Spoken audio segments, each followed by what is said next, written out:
सध्या सर्वत्र चर्चा सुरू आहे ती 2024 पॅरिस ऑलिम्पिकची। संपूर्ण जगाचं लक्ष लागून राहिलेल्या या पॅरिस ऑलिम्पिकसाठी भारतातर्फे एकूण 117 क्रीडापटूंची निवड करण्यात आली आहे आणि हे सर्व खेळाडू एकूण 16 क्रीडा प्रकारात सहभागी होणार आहेत। यात 70 पुरुष आणि 47 महिला खेळाडूंचा समावेश आहे आणि हे सर्व खेळाडू एकूण 95 पदकांसाठी 69 स्पर्धांमध्ये भाग घेतील। पॅरिस ऑलिम्पिकसाठी निवड झालेल्या या 117 खेळाडूंपैकी 5 खेळाडू महाराष्ट्रातील आहेत।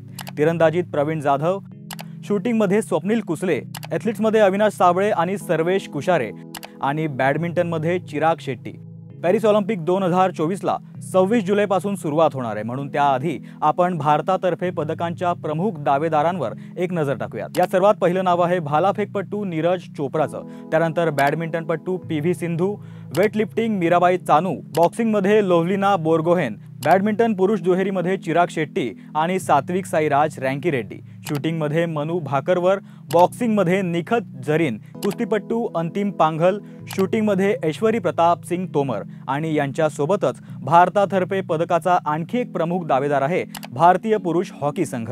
लोकशाही मराठीतर्फे 2024 पॅरिस ऑलिम्पिकसाठी निवड झालेल्या सर्वच खेळाडूंना खूप खूप शुभेच्छा। लोकशाही मराठीला पूर्ण खात्री आहे की तुम्ही तुमच्या कर्तृत्व आणि जिद्दीच्या जोरावर पॅरिस ऑलिम्पिकमध्ये भारताचा झेंडा अभिमानाने फडकवाल। जय हिंद। तुम्हाला जर हा व्हिडिओ आवडला असेल तर कमेंट करून नक्की सांगा। त्यासाठी लोकशाही मराठी या YouTube चॅनलला लाईक, शेअर आणि सबस्क्राइब करा।